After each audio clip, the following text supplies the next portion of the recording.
30.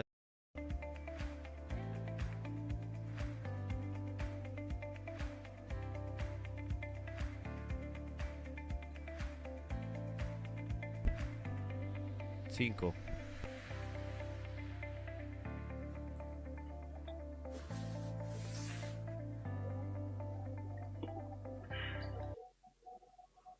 Buenas noches. Agradecemos los asistentes a nuestro encuentro el día de hoy. Desde el Hospital San Rafael les damos una bienvenida y desde el Servicio de Pediatría y Docencia queremos dar la bienvenida hoy al doctor Andrés. Pedimos disculpas por un retraso pequeño que tuvimos por algunos inconvenientes técnicos, pero ya el doctor Andrés está listo para poder dar inicio a nuestra charla el día de hoy.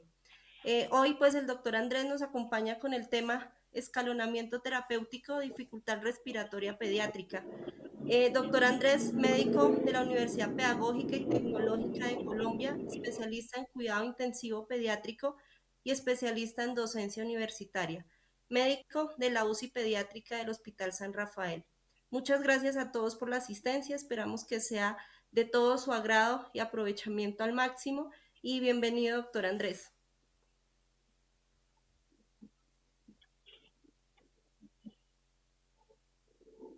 Bueno, muchas gracias, doctora Joana, por la invitación nuevamente. Y como dice la doctora, pues de antemano solicito una excusa, una disculpa a todos los asistentes porque realmente esta situación se nos salió de las manos, que es precisamente la situación actual a nivel nacional con el paro por los impuestos. Entonces me encuentro en este momento en la vía, tratando pues de que sea lo mejor posible la charla. Podemos iniciar pues con la presentación. Y recordando un poco de la historia que iniciamos en la charla anterior para llevarle el hilo, porque esta es la segunda parte del problema de la dificultad respiratoria en el paciente pediátrico. Precisamente recordamos que cuando nos encontramos ante un paciente con dificultad respiratoria en pediatría, los signos y los síntomas son muy variables. En la siguiente imagen vamos a ver cómo estos pacientes presentan, digamos, muchos síntomas al lado de la pantalla, a mi lado izquierdo, donde está el niño precisamente atrás cargando esa máquina respiratoria, tratando de llevar a cabo un esfuerzo por respirar precisamente.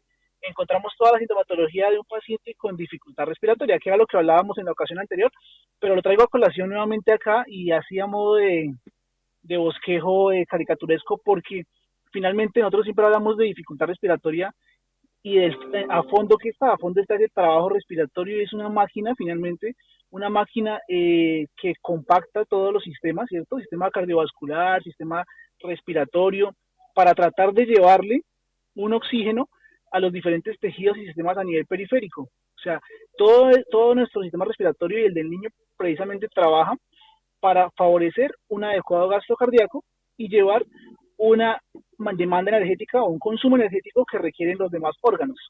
Al otro lado, donde está el médico con su lupa, tratando de investigar. ¿Por qué? Porque muchas veces nos centramos en la búsqueda de la etiología. Estamos como buscando cuál es el diagnóstico final, qué tipo de neumonía es, qué tipo de patógeno el paciente tiene. Pero cuando el paciente nos llega a urgencias o a la sala de UCI, nuestro objetivo en un paciente con dificultad respiratoria aguda es entender los síntomas como unos síndromes de vía aérea superior, de vía aérea inferior, reconocer que además el objetivo no es solamente llevar el pulsoxímetro al 100%. Recordemos que ese 100% que tenemos en el monitor está disfrazado.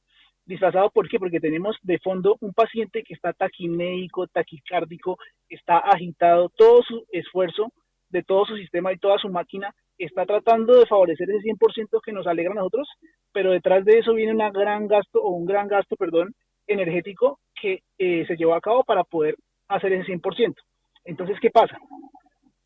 Tenemos que entender que detrás de esto hay estrategias, sí, en nuestro paciente que debemos realizar antes de que progrese a una insuficiencia respiratoria, que es todo lo que está al otro lado, cuando ya el exceso de ese consumo energético, pues a costa de ese consumo excesivo, podemos mantener un 100% que está disfrazado a costa de la reserva energética. Entonces estamos desgastando todo un sistema. Entonces, ¿qué propongo? No lo propongo yo. ¿Cuál es la propuesta de los diferentes textos y artículos recientes en dificultad respiratoria? Que no esperemos al 100%, ¿cierto? Que es un 100% finalmente de un desgaste de un sistema energético, sino que muchas veces nuestras intervenciones deben ser anticipadas. Entonces vamos a ver en esta charla el escalonamiento terapéutico, que lo quise denominar así, ya que vamos a tener unas herramientas que en el, que en el tiempo se han consolidado como herramientas buenas que favorecen, digamos, la toma de decisiones. Hablábamos la vez pasada de unas escalas, escala de West, escala de Good-Dons, escalas, diferentes escalas de asma, en pediatría, por ejemplo, o de bronquiolitis o de neumonía. Pero entonces, ¿cuál es el objetivo de la escala?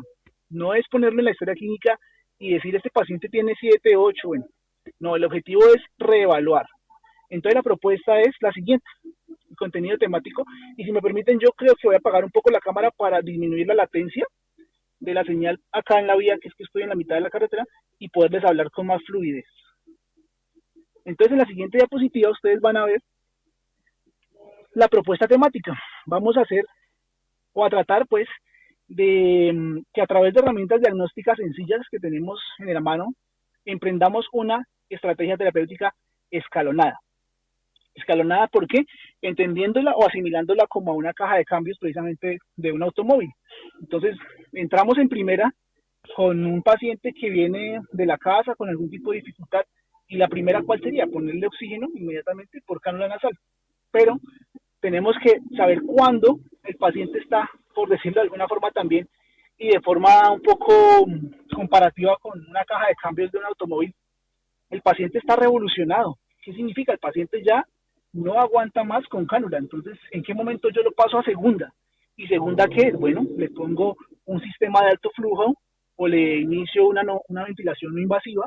Entonces, la idea es que ustedes y nosotros, desde urgencias, desde pediatría, piso básico, desde la UCI pediátrica, terapia respiratoria, todo el equipo de enfermería, incluso los padres, sepamos reconocer cuándo es que tenemos que meterle segunda, meterle tercera o pues meterle el cambio a ese paciente.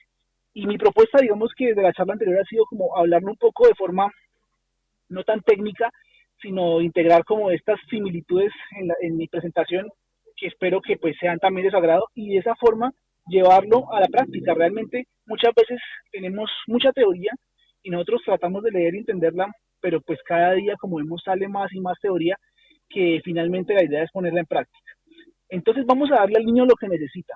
Sí, yo hablo de niño porque pues mi gusto y mi fascinación, digamos, es la UCI pediátrica, el paciente crítico pediátrico, es lo que a mí me gusta.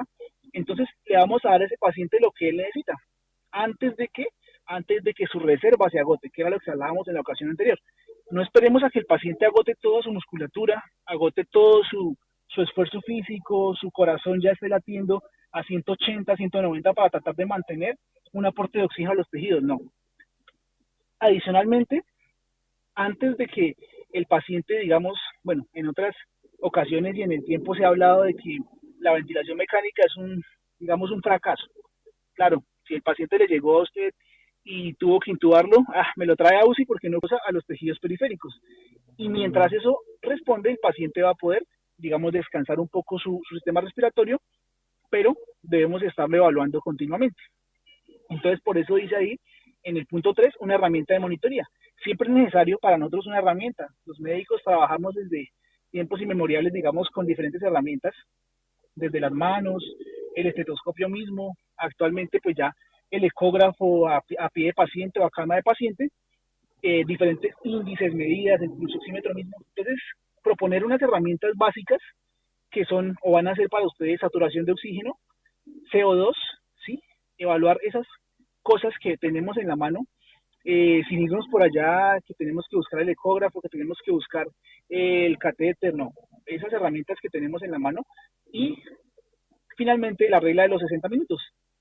¿Cuál es la regla? Para todo hay como ese tipo de regla, para reanimación en choque, para reanimación en sepsis, para manejo de diferentes tipos de patologías, incluso en trauma craneoencefálico, en trauma. Entonces son como cumplir unos bundles antes de que el paciente, digamos, entre a la falla. No, entonces lo evaluamos cada cierto tiempo. No tiene que ser explícitamente 60 minutos, sino una reevaluación continua, es lo que se propone actualmente. Entonces vamos a iniciar con la siguiente diapositiva. Sé que tenemos aproximadamente unos 30 minutos desde ahora y vamos a tratar de hacerlo más dinámico. La primera parte, entonces, un diagnóstico de precisión. ¿Y qué es un diagnóstico de precisión? Poder tener en la mano esas herramientas, ¿cierto? Que les decía, desde la semiología del paciente que lo hablábamos la ocasión anterior, el triángulo de evaluación pediátrica para pediatría, para internos, médicos generales, siempre va a ser muy importante. Yo digo que este triángulo puede ser difícil de que pase de moda y este triángulo es lo que nos acerca mucho a hacer la relación médico-paciente, porque eso no lo puede hacer un robot, no lo puede hacer una inteligencia artificial. La evaluación pediátrica es ver cómo ingresa ese paciente a la sala, ¿sí? Llega caminando, llega en brazos de madre, llega haciendo estridor, llega respirando, agonizando, llega respirando con patrón John-Stokes. Algún tipo de semiología tenemos que evaluar ahí. ¿Cómo es su frecuencia respiratoria? ¿Cómo es el color de ese paciente? ¿Está rosado? ¿Está cianótico? ¿Vale? Entonces, semiología básica. Segundo, la saturación de oxígeno en el contexto clínico del paciente. Y nuevamente a la pregunta, ¿llevarlo a 100% será el objetivo? No, definitivamente no, y eso es algo que vamos a, o que la idea es poder tratar de retirarlo de nuestra mente y mucho menos en la ciudad de Tunja, 100%, pues posiblemente pues ninguno de nosotros estemos saturando esa oximetría de pulso en la ciudad de Tunja, una altitud que ya sabemos que supera los 2.700, 2.800 metros sobre el nivel del mar, y a mayor altitud, ustedes saben, menor presión atmosférica y menor cantidad, digamos, de oxígeno disponible cuando hacemos la fórmula que ya conocemos en cuanto a las presiones parciales de oxígeno, que es otro tema, otra charla interesante también acerca de la fisiología de la oxigenación.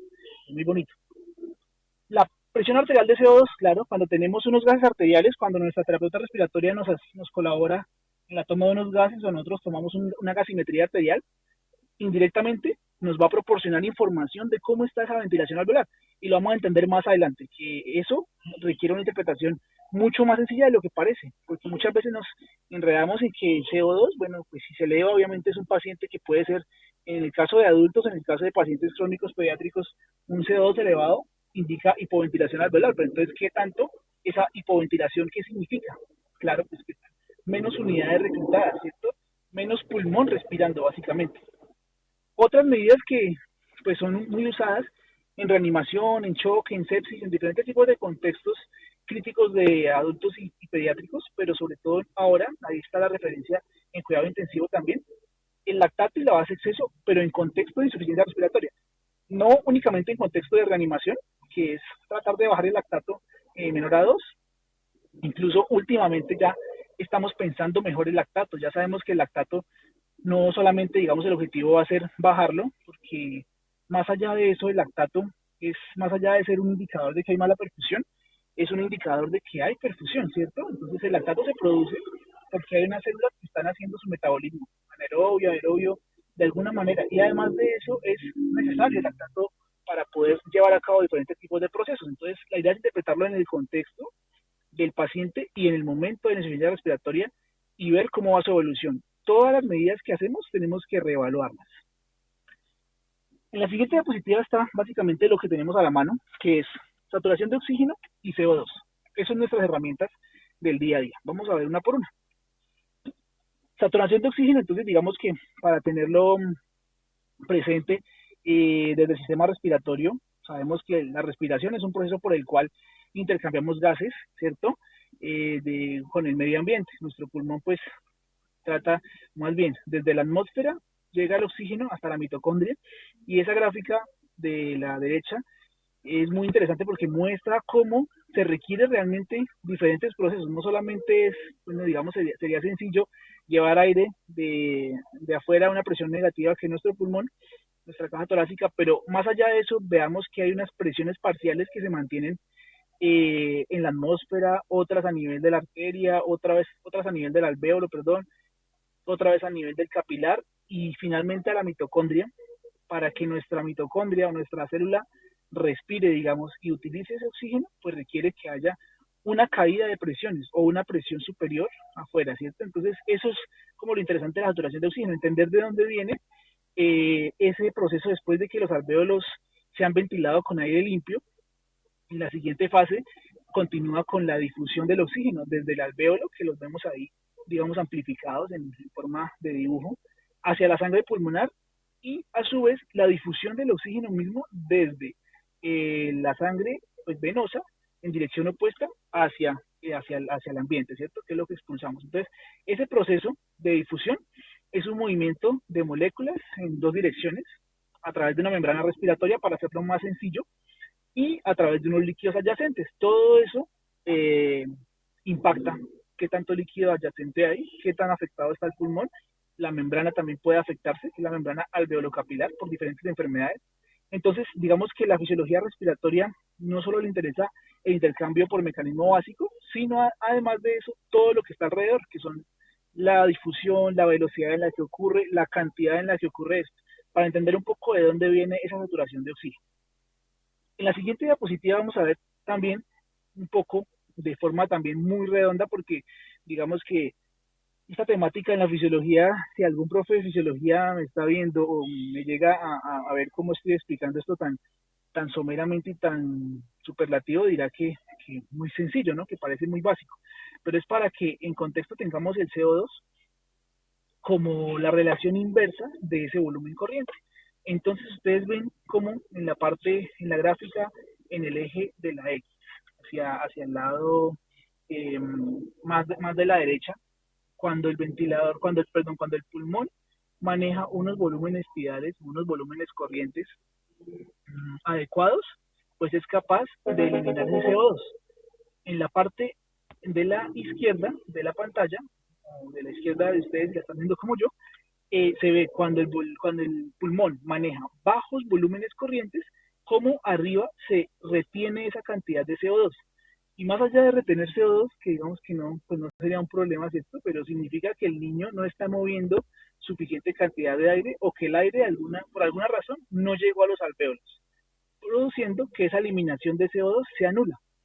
Y hay un punto medio, que es el punto crítico, casi en todas las gráficas de medicina vemos un punto crítico, que es donde pequeñas caídas del volumen alveolar, por procesos diferentes alveolares, cualquier patología que ustedes quieran, va a llevar a una hipoventilación.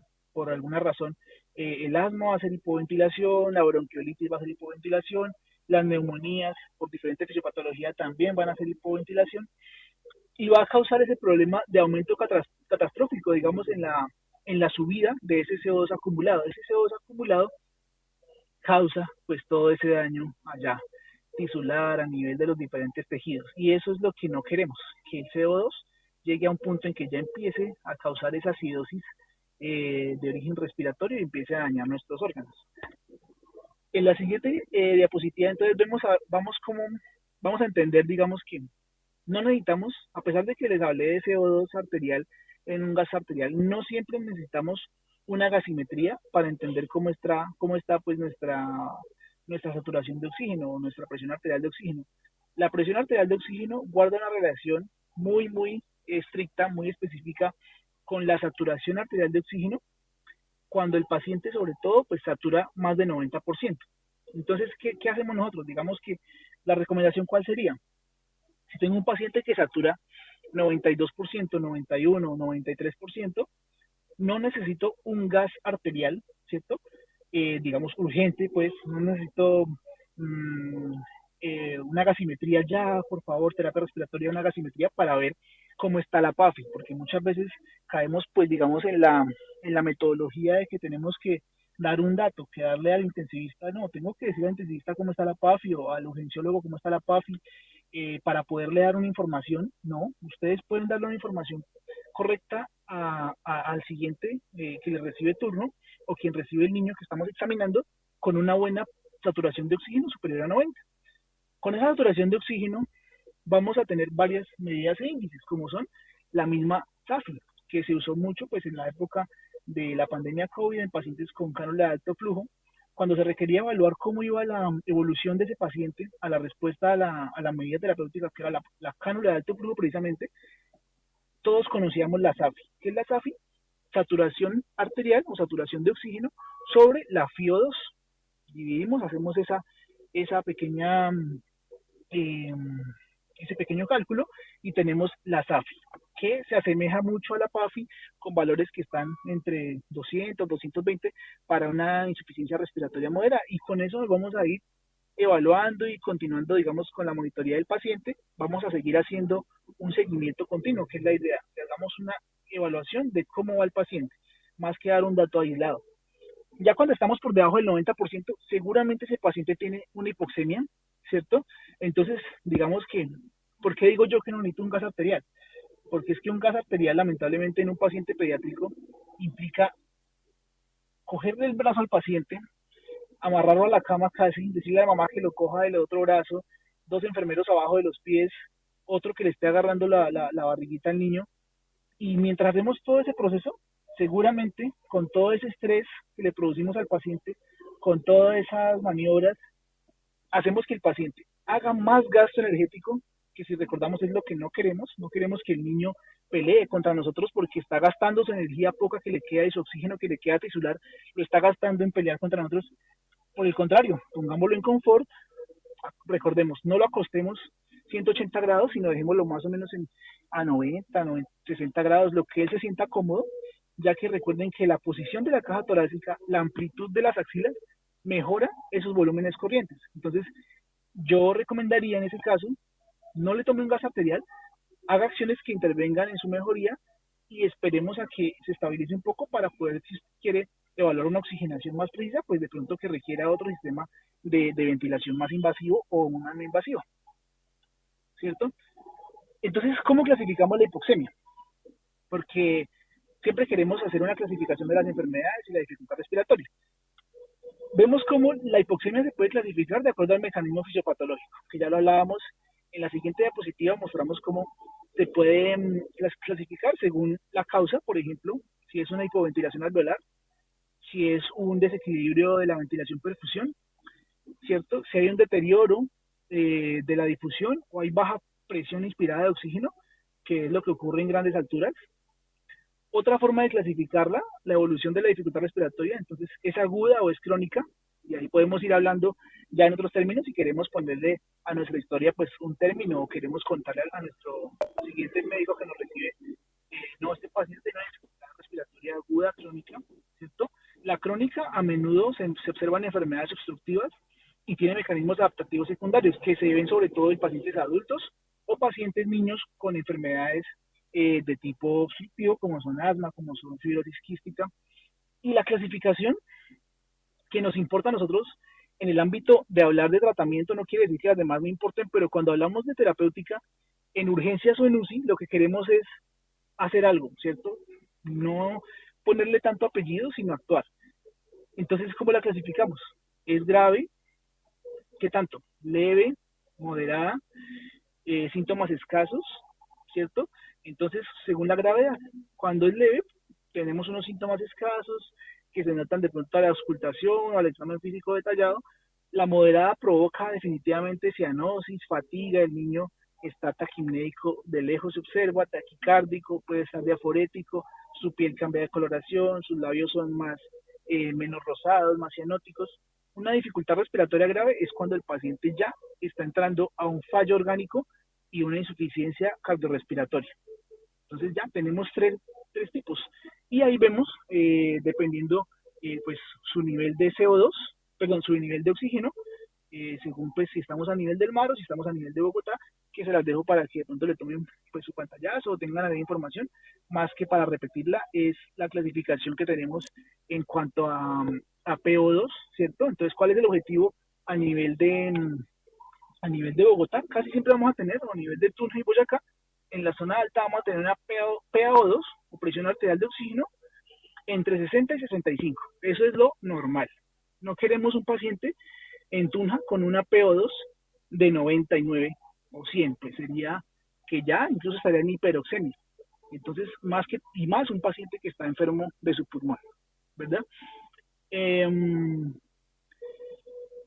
y también para recordar, en la siguiente diapositiva, pues ya digamos que está grande también, el índice PAFI y SAFI, que es otra herramienta que tenemos a la mano, que usamos muy seguido, sobre todo, ¿para qué la queremos?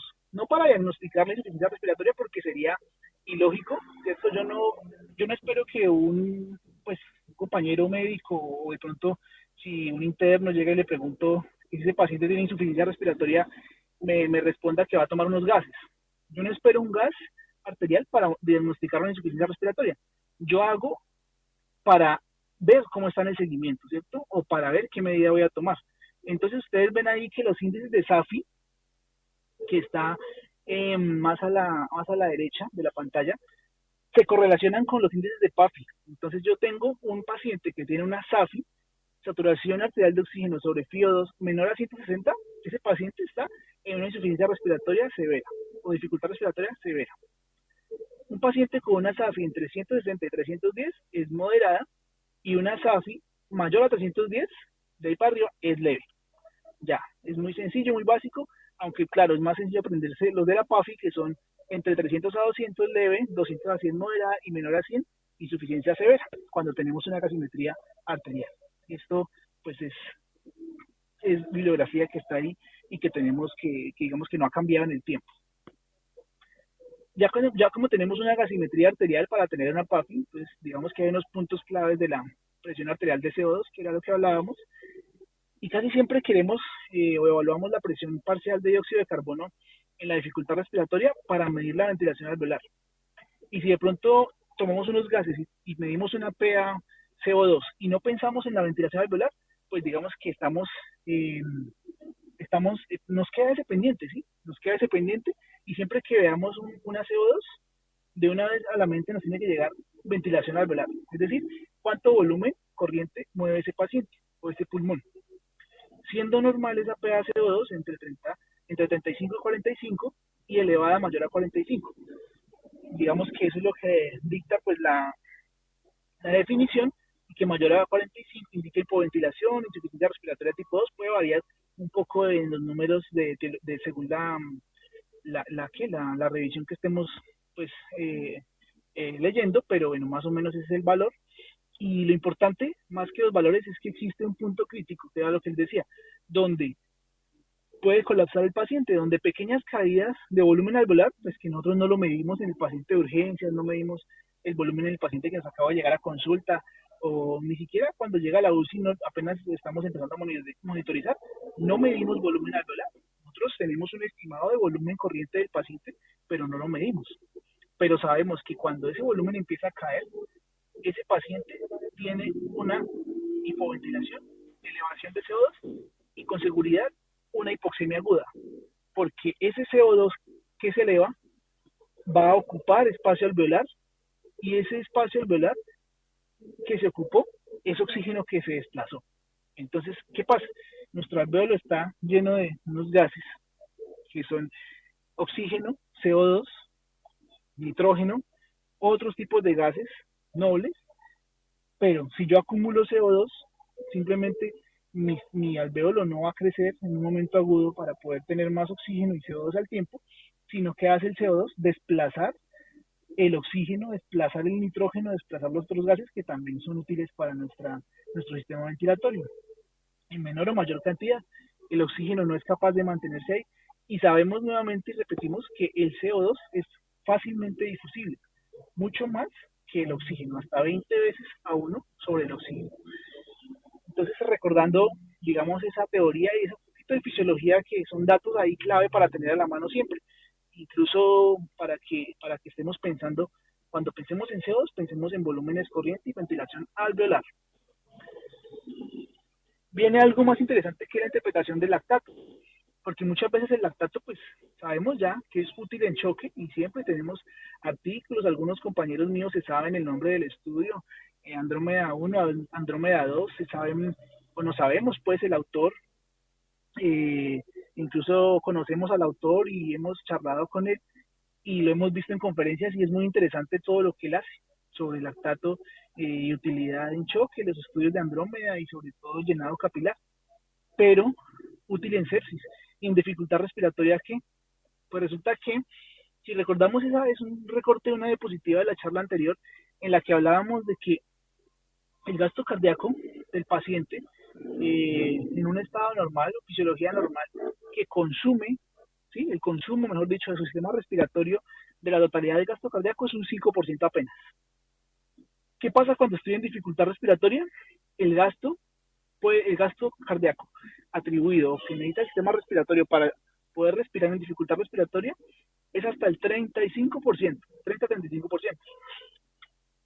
¿Todo esto qué significa? Músculos respiratorios fatigados, sistema cardiovascular fatigado, ¿sí? la taquimnea del diafragma respirando, moviéndose exageradamente, los músculos respiratorios tratando de moverse también más para mover más volúmenes corrientes. ¿Y qué pasa? Entra en el metabolismo anaerobio. ¿Por qué? Porque no llega suficiente oxígeno, a pesar de que ellos hacen el mayor esfuerzo para tratar de lograrlo, no les llega el oxígeno. Entran en anaerobiosis, producen ácido láctico y ahí tenemos el lactato elevado. Y la base exceso cae como taponamiento. Ahí está nuestro músculo diafragma agotado, produciendo lactato y bueno, elevándose. Un lactato que sube o una base exceso que se vuelve más negativa en un niño, entonces ese sería como el tip de esta diapositiva. Si el lactato sube y la base exceso se vuelve más negativa en un niño con dificultad respiratoria, sin signos de choque sistémico, nos está diciendo el diafragma auxilio. Estoy asfixiado, estoy excedido en trabajo, no solo el diafragma, todos los músculos y todo el sistema respiratorio. Entonces necesito ayuda. Y sería entonces un predictor de falla. Incluso en este artículo que tengo ahí la fuente, está determinado como un predictor de falla a las medidas anteriores, a cualquier medida terapéutica. Y nos indicaría que el paciente necesita no una ventilación invasiva, sino probablemente requiera que lo pongamos a un momento a descansar con una ventilación mecánica invasiva. ¿Cierto? Entonces, ahí si le damos clic, ahí nos aparece. Ahora, bien, en pediatría, los músculos respiratorios tienden a consumir, en la diapositiva anterior, para mostrar algo del lactato tipo B, el 15 al 20% del gasto cardíaco, era lo que decíamos, hasta el 30% en una crisis severa, cuando es extremo el trabajo, ¿cierto? El lactato se eleva, no necesariamente porque el niño esté choqueado, que es el lactato tipo A. En choque se eleva el lactato tipo A, sino porque el diafragma está haciendo glucólisis anaerobia, adicionalmente. Y esa glucólisis anaerobia, debido a la fatiga y la demanda energética sostenible, aumenta el lactato tipo B. Entonces aparece el lactato de esfuerzo, un lactato mayor a 2.5 milimol por litro. En choque es muy fácil, digamos, encontrarlo, pero curiosidad también en dificultad respiratoria. Entonces, ¿qué vamos a hacer? Vamos a ver la tendencia, el aclaramiento. No vamos a mirar que el lactato se elevó y ya, bueno, le dije al doctor, el lactato se elevó y mire la referencia, entonces el paciente está en falla. No, ya lo sabía el doctor, el urgenciólogo o el intensivista ya lo vieron allá, el paciente taquimnéico y lo vieron respirando mal, ya lo sabíamos. ¿Qué queremos? Ver cómo aclara ese lactato, ver su tendencia y evaluar cada 2, 4 horas si se puede cómo desciende ese lactato o por el contrario, cómo aumenta. Entonces necesitamos definitivamente intubar al paciente o hacer otras medidas, ¿cierto? No solo intubar, otras medidas, hay muchas medidas. Entonces ahí está la imagen. ¿Qué es escalamiento terapéutico? Escalamiento terapéutico es tratar de poner nuestras herramientas independientemente de que sean estas o otras, porque dependiendo del nivel donde estemos, ¿cierto? En urgencias de hospital metropolitano puede que no tengamos el acceso a todas, pero tenemos las primeras escalones. Ya en Hospital San Rafael de Tunja tenemos muchas más, tenemos todo, y ya estamos en otro sitio, pues tenemos más herramientas. Entonces, ¿qué representa la imagen? Escalar nuestro manejo, tener claro dónde estamos, qué pacientes recibimos y qué vamos a hacer de forma ascendente, de forma adecuada, de forma rápida, y lo asemejo yo, como les decía, con unas medidas que son básicamente como una caja de cambios, porque estamos hablando de una máquina, por asimilarlo de alguna forma, aunque claramente no despectivo ni peyorativo, mucho menos, sino para hacer el entendimiento. Entonces, ¿cuál sería el primer cambio o la primera marcha? Una carga lenta, necesitamos empezar la marcha, estamos apenas prendiendo el motor de ayuda para ese paciente. ¿Qué hacemos? Le lavamos el espacio muerto con cánula de oxígeno, le disminuimos el gasto metabólico. Entonces, ¿qué hacemos ahí? No lo chuzamos, no lo acostamos 180 grados, tratemos de no molestar al niño que está tratando de respirar en un ambiente que es de todos modos hostil para ellos, que ve mucho personal de blanco y médicos y jeringas. Entonces tratemos de disminuir su trabajo metabólico. Lo dejamos con la mamá, le lavamos la nariz, le disminuimos esas áreas no ventiladas, esas áreas que no están adecuadamente aireando, digamos, el pulmón. ¿Y cuál es nuestro medidor de éxito? Que la frecuencia respiratoria disminuyó al menos 20% en la primera hora. Y ahí está la regla de los 60 minutos. Esta gráfica Es interesante porque, mire, nos dice, evaluemos. Hicimos lo primero. Ya me llegó a urgencias y hice lo primero. Doctor, ya le puse cánula de alto flujo para iniciar el lavado, o le puse una cánula normal, convencional, y le inicié sus medidas iniciales, le puse líquidos, lo adecué, lo tengo tranquilo. Entonces, ¿qué hago? Esperemos. No, en ese paciente que está estable, yo espero, si está estable. Si está inestable, no hay que esperar. Y lo reevalúo. ¿Cómo va? ¿Mejoró o no mejoró? No, no mejoró. Sus índices empeoraron, ya les vamos a mostrar. O les traigo pues una herramienta de un índice que puede ser ese o puede ser cualquier otro, pero me pareció interesante, que es el índice de ROX. Y digamos que lo deberíamos usar más seguido y mirar a ver qué tal nos va con ese índice, porque podría ser que sea útil, ¿sí? No, no está muy validado en niños, pero sí hay estudios en los cuales se ha usado y ha demostrado que puede ser útil, sobre todo en instauración de medidas adicionales o en predicción de falla respiratoria. Entonces, listo, 60 minutos. Segundo cambio, necesito continuar ese lavado alveolar. Ahora sí le pongo, más allá de la carga de alto flujo, le pongo una ventilación no invasiva. Necesito que el paciente esté continuamente reclutándose el pulmón, que no pierda PEP, que no pierda presión al final de la aspiración y que evitemos ese quejido endógeno que en la charla anterior lo vimos, que el quejido endógeno es ese estridor, esa forma del paciente tratar de defenderse y tratar de llevar más aire a su alveolo, pero con medidas digamos, catastróficas o medidas ya desesperadas más bien, que cuáles son, pues tratar de cerrar su glotis de alguna forma para poder meter más aire, inflamándolo y haciendo casi que un círculo vicioso en el paciente. Cuando el paciente haga eso, tenemos que ayudarlo, tenemos que rescatarlo. Lo reevalúo nuevamente, 60 minutos, miro cómo va con su no invasiva y avanzo. No, no, no empeoró. Entonces recordemos, no es que sea un fracaso a lo anterior, es que ya es justo que el paciente descanse, lo pongamos en un descanso forzado de ese motor, por decirlo así, y le ponemos una ventilación mecánica invasiva. Ya lo hemos comentado desde abajo, desde primera marcha, ya lo tenemos comentado en la UCI, ya hemos evaluado cómo va su evolución, intentamos, hicimos los primeros cambios, pero no funcionó lamentablemente. Y antes de que el paciente haga eh, una falla miocárdica, o que el miocardio empiece a sufrir por anoxia, por hipoxia, perdón, empieza a sufrir esa demanda metabólica excesiva, antes del agotamiento, yo lo llevo a ventilación mecánica invasiva, el ventilador asume el control total de ese motor respiratorio, el paciente descansa, le lleva otra vez oxígeno a sus tejidos y continuamos con el manejo hasta que el pulmón se recupere. Claro, hay otros cambios más adelante. De ahí en adelante tenemos 5, 6, 4, 5, 6, incluso pues lo que quieran ustedes, terapia de ECMO, óxido nítrico, pero pues no es el objetivo de esta charla porque esta charla es la charla de escalonamiento inicial. Tenemos unos 10 minutos adicionales, ya vamos avanzando en la charla, entonces bueno, la cánula de alto flujo, ¿para qué nos sirve? ¿O qué es? Fisiológicamente, ¿qué hace? Porque la ponemos, entonces, ¿qué hace? Lava el espacio muerto.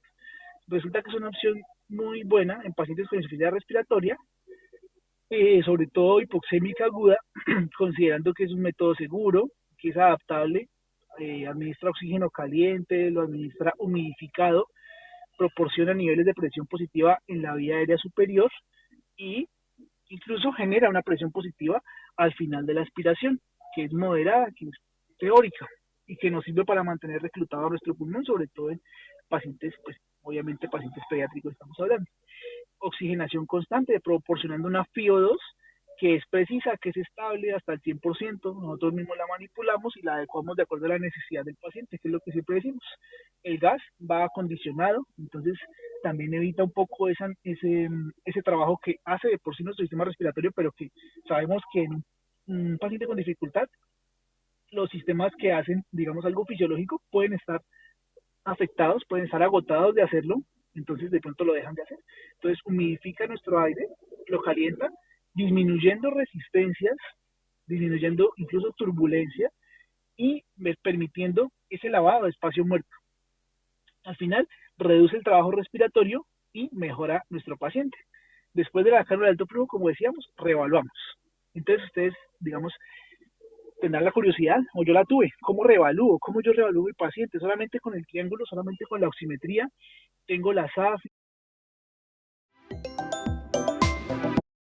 la PaO2, tengo la PCO2, tengo el ecógrafo pulmonar, tengo un monitor ahí que muestra la frecuencia cardíaca. Bueno, ya tengo mucha información.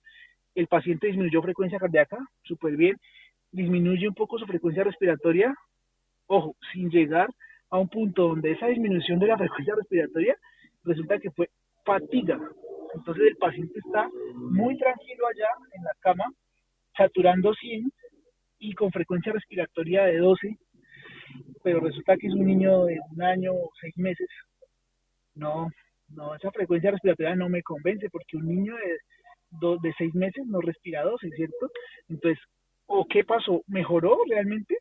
¿O sus músculos se cansaron y lo tenemos ahí planchado a un niño que pues, ya está hipoxémico, perdón por la terminología, pero está hipoxémico que no es capaz ni siquiera de despertarse porque no le llega oxígeno a su cerebro? Entonces, hay que mirar con cierto detalle eso de la saturación de oxígeno. Y sale este índice de ROX. Este índice de ROX surge precisamente, bueno, surgió hace mucho tiempo, pero se populariza, digámoslo así, en la parte de la pandemia, que usamos bastante cánula de alto flujo en unidades UCI adultos y se hizo en UCI adultos. Nosotros teníamos, pues yo inicialmente trabajé en UCI adultos y teníamos pacientes con cánula de alto flujo en sillas, en camas, bueno, bastante paciente en esa época, que teníamos una herramienta para evaluar cómo iba ese paciente. Entonces teníamos que establecer la relación entre la saturación de oxígeno, porque podía llegar a 90, 100, pero relacionarla con algo. Entonces, ¿con qué lo hacíamos? Con la frecuencia respiratoria y con la FiO2. ¿Cuál es la fórmula? Ahí está. Saturación arterial de oxígeno sobre FiO2 y esto, la totalidad de esto, sobre la frecuencia respiratoria. Los valores son variables para los adultos y los niños. Entonces, lo que yo digo siempre es, no miremos un valor preciso, aunque ya están dictados, digamos, están dichos, hay un artículo ahí que los menciona y yo se los voy a dar, pero más que ese valor, quiero que miremos otra vez la tendencia. Si ese valor a la hora de que yo le puse cánula de alto flujo a mi paciente, digamos que ese paciente tenía una, una, un índice de ROX que, un ejemplo, estaba en 12, por dar un ejemplo nada más, y a la hora lo valoré otra vez y ya tengo un índice de ROX que está en 5, súper bien, perdón, súper mal porque el paciente, cuando su índice de ROX baja, significa que su necesidad de intubación, o mejor dicho, o es su predicción de falla, es mal, va a fallar.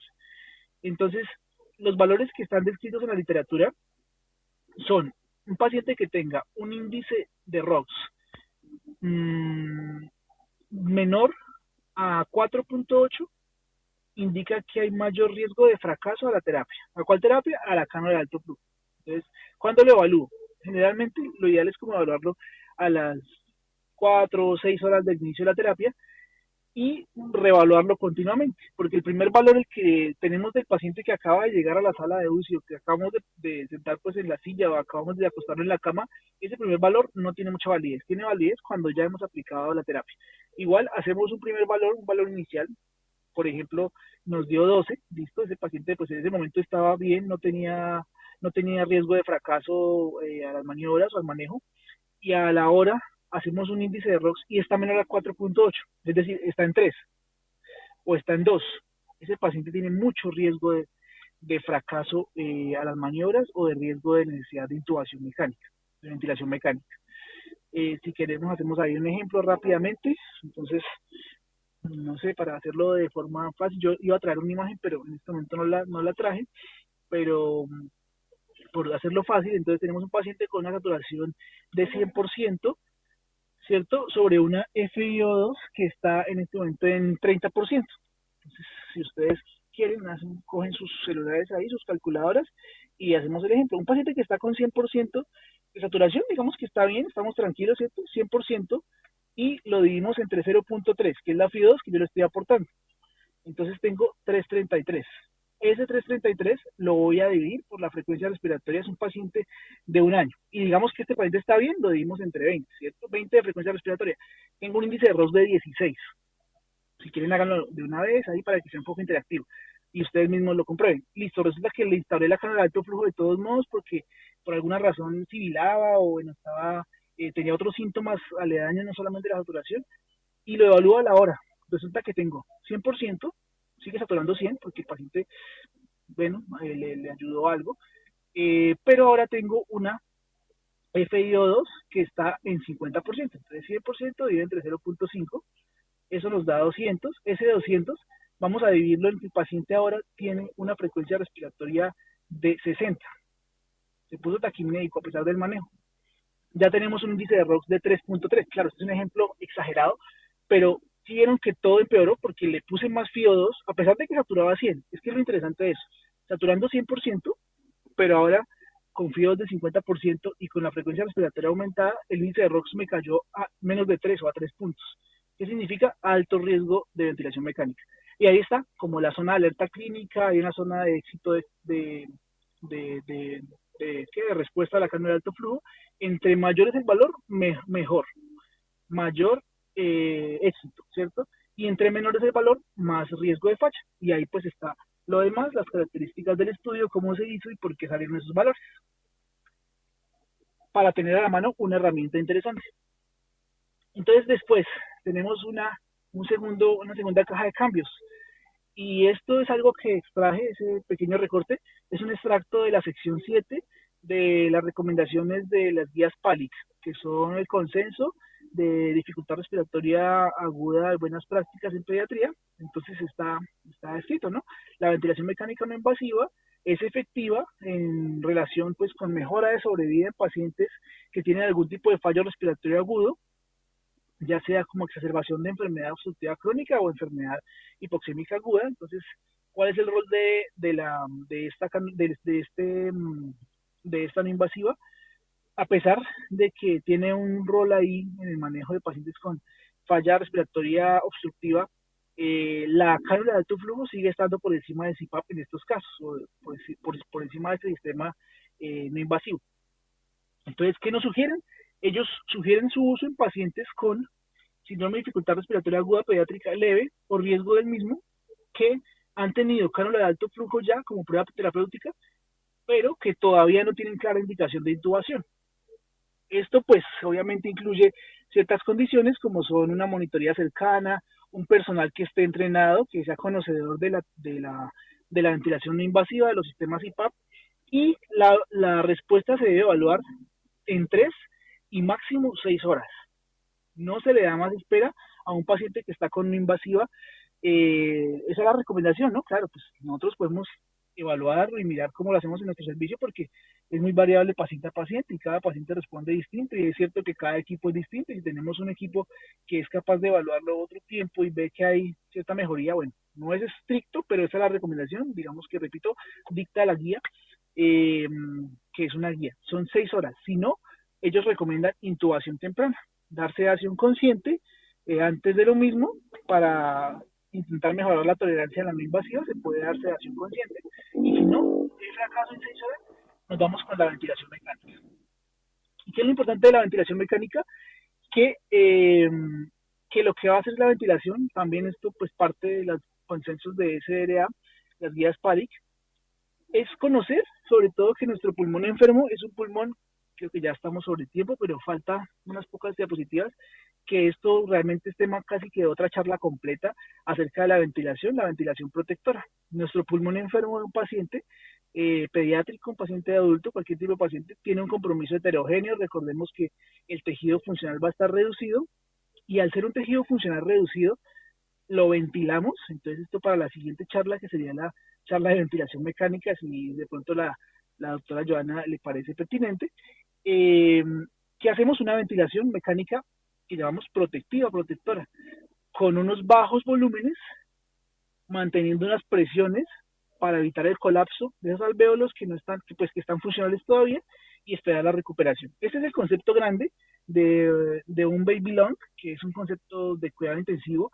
que pues se ha instaurado también en el tiempo para poder hacer un descanso del pulmón, básicamente, un pulmón que está comprometido. Entonces, con esta siguiente diapositiva creo que podemos terminar la charla, esperando que haya sido de su agrado. ¿Y la recomendación cuál es? Entonces, ya vimos, escalar el manejo. Tenemos un primer cambio, que es canon nasal, alto flujo, vamos mirando, vamos lavando la nariz, vamos haciendo las medidas adicionales de manejo de la dificultad respiratoria, vamos instalando la terapéutica específica del paciente, o sea, el manejo, si es broncodilatador, si es antibiótico, claro, todo eso va de la mano. pero de nuestra parte, ¿qué vamos haciendo escalonadamente en la primera marcha, segunda marcha, tercera marcha? Y si no, pues recordemos, un fracaso, perdón, una ventilación mecánica invasiva no es un fracaso, es un descanso. ¿Y cuál sería la indicación? Que el paciente incrementó la frecuencia respiratoria, incrementó el trabajo, empeoró el intercambio gaseoso con gases o con la clínica y se altera el nivel de conciencia. Si me preguntan cuál es el signo de falla respiratoria o falla respiratoria en un paciente, es la alteración del nivel de conciencia. En ese momento que el paciente ya no tiene adecuada interacción con el entorno, está somnoliento, por alguna razón se le cae su Glasgow en un paciente con dificultad respiratoria, ese paciente tiene indicación de una terapia de ventilación invasiva, ¿cierto? Es lo que se sugiere para evitar, bueno, pues todo lo adicional. Y vamos a la diapositiva penúltima, que son los últimos mensajes para llevar al turno. Porque esto de ventilación mecánica, la idea es verlo en un poco más de detenimiento. ¿Cuáles son los mensajes que yo quisiera que tuviéramos nosotros todos a la mano? Reevaluar. No es solo la regla de los 60 minutos, es reevaluar al paciente, volverlo a ver, no dejarlo ahí, sino volverlo a ver con las herramientas que yo tenga. Podemos entonces evaluar el lactato y su tendencia, es muy útil. Escalar a cánula de alto flujo rápido, ya vimos que también la cánula de alto flujo tiene muy buena evidencia en niños, es muy útil, lava el espacio muerto aéreo, calienta el gas, proporciona oxígeno a mi gusto, es buena realmente. ¿Y cómo hago el seguimiento? Con índice de ROX, además de lo demás que yo tengo. El tratamiento debe ser proactivo, ¿cierto? No esperemos a que el paciente falle para intubar. Revisemos al paciente continuamente y antes de que el paciente haga falla, antes de que el miocardio se quede sin oxígeno, antes de que el diafragma quede agotado allá como lo vimos en el dibujo, produciendo lactato, antes de que el diafragma haga eso, instauremos medidas tempranas. Y recordar que la intubación no es un fallo en el manejo. No pensemos que, la intubó porque no lo pudo manejar, no. Es un rescate oportuno. Y pues siempre ahí estamos a la mano para cualquier duda, cualquier, digamos, inquietud. Eh, Les agradezco mucho por la paciencia porque me pasé unos minuticos y por la paciencia porque estuve pues conectada aquí de esta forma un poco más remota de lo remoto. Y ya, muchas gracias. Muchas gracias. Muy, muy interesante tu charla, toda la explicación. Y pues nada, invitadísimo para continuar con ventilación mecánica, por supuesto que sí. Muchísimas gracias de verdad por la disposición que tienes siempre para apoyarnos desde el servicio de pediatría. Muchas gracias a todos por la asistencia. La próxima cita, lunes siguiente, publicaremos pues nuestro siguiente tema, por supuesto contando también con el doctor Andrés. Muchísimas gracias a todos. Feliz noche. Mucho gusto.